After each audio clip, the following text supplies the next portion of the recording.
फिर एक दफ़ा हज़रत सैयदना इब्राहीम अलैहिस्सलाम का जिक्र सूरह साफ़ात के अंदर फरमाया गया, और फिर वो दोबारा से जिक्र जब आपने बुतों को तोड़ा। लेकिन इसमें एक चीज़ का इजाफा है, वो क्या है कि अल्लाह तबारक व तआला ने फरमाया कि जब हज़रत इब्राहीम अलैहिस्सलाम को आग में डालने की उनकी सारी तदबीरें नाकाम हो गई, तो फिर हमने इब्राहीम अलैहिस्सलाम को इस्माईल अलैहिस्सलाम दिए।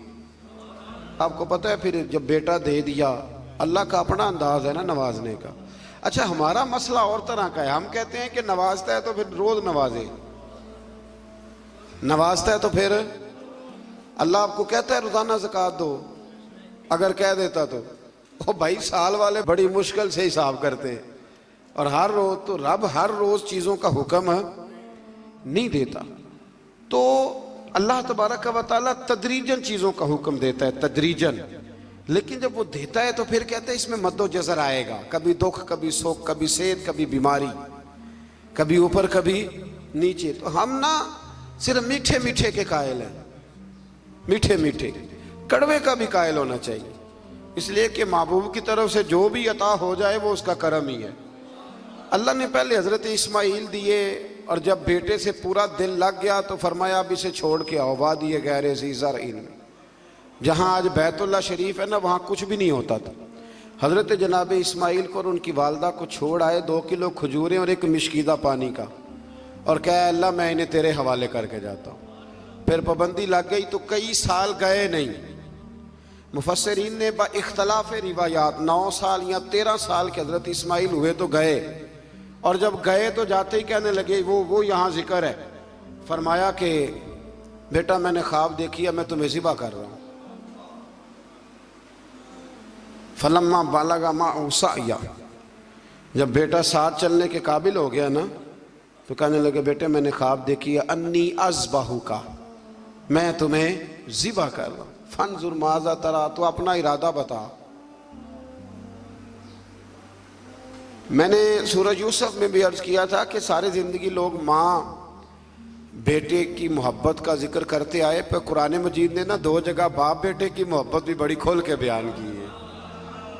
ये बाप बेटे का रिश्ता बयान किया जा रहा है। बेटे अब तो बेटे ज़िबानी ना होते, अल्लाह ही खैर फरमाए, अब तो उनको जो सबक पढ़ाया जाता है ना वो अच्छी तरह याद करते हैं, और याद करके सवेरे माँ बाप को सुनाते हैं कि जनाब आप भी तो थोड़ा ख्याल करें ना, अब आप भी तो ज़रा समझे ना, अब मेरे अपने भी तो बच्चे हैं ना। और देखो बाप का जो रंग कुरान ने बयान, अन्नी अस्बहु का, पुत्र मैंने ख्वाब देखी है, मैं तुझे ज़िबा कर रहा हूँ, इरादा बता। तो हज़रत इस्माईल ने ये नहीं कहा कि चलो अब्बा जी ज़िबा कर दो, कहने लगे या अबतिफ अलमा तुअमर, कहा अब्बा जी आप ज़िबा ना करें, आपने ख्वाब देखी है ज़िबा कर रहे हैं तो फ़कत ज़िबा ही ना करें, जो रब कहता है ना वो सारा आप मेरे साथ करें, जो हुक्म होता है वो, जो अल्लाह कहता है वो सारा करे।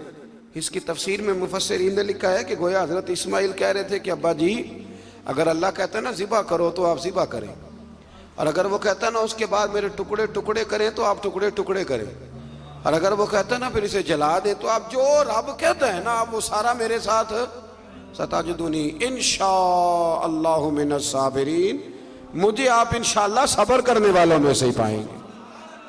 तो फिर अल्लाह करीम ने फरमाया इब्राहीम तूने ख्वाब सच्चा करके दिखाया है।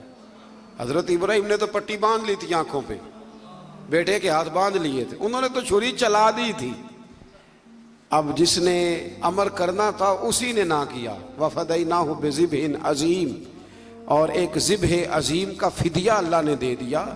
तो इकबाल कहने लगे ये फैज़ान नज़र था, यहाँ के मकतब की करामत थी। 2 चीज़ें होती हैं, एक फैज़ान नज़र भी होता है। कई दफ़ा मकतब के निकम्मे फैज़ान नज़र से चल जाते हैं। ये तो इकबाल कह रहे हैं ना, ये फैज़ान नज़र था, यहाँ के मकतब की करामत थी। ये सिखाए किसने इस्माईल को आदाब फर्जंदी। यहाँ एक बात मैं माँओं बहनों से बच्चियों से करूँगा और आप हज़रात से भी करूँगा कि ये घर में अपनी बेटियों और बहनों को ये सबक दें कि बच्चे बाप के उस वक़्त फर्मा बरदार बनते हैं जब उनकी अम्मा उन्हें बाप का फर्मा बरदार बनाती है। हजरत इस्माइल की अम्मा कह सकती थी कि बेटे तेरा अब्बा तो कभी आया ही नहीं, जंगल में छोड़ के चला गया, ये कह सकती थी। और क्या कुछ ज़हन में बच्चे के बैठ सकता था। पर हजरत हाजरा ने कहा पुत्र तेरा बाप छोड़ के गया है ना, तो ऐसे नहीं छोड़ के गया, तेरा बाप अल्लाह का रसूल है, अल्लाह का पैगंबर है। और मैं बाप से भी कहूँगा कि माँ का अदब करा सकता है तो अब्बा करा सकता है, अब्बा कराए अदब। उनको कहे कि बेटा मैं तो बाहर रहता था, तुम्हारी सारी परेशानियां तुम्हारी माँ ने देखी।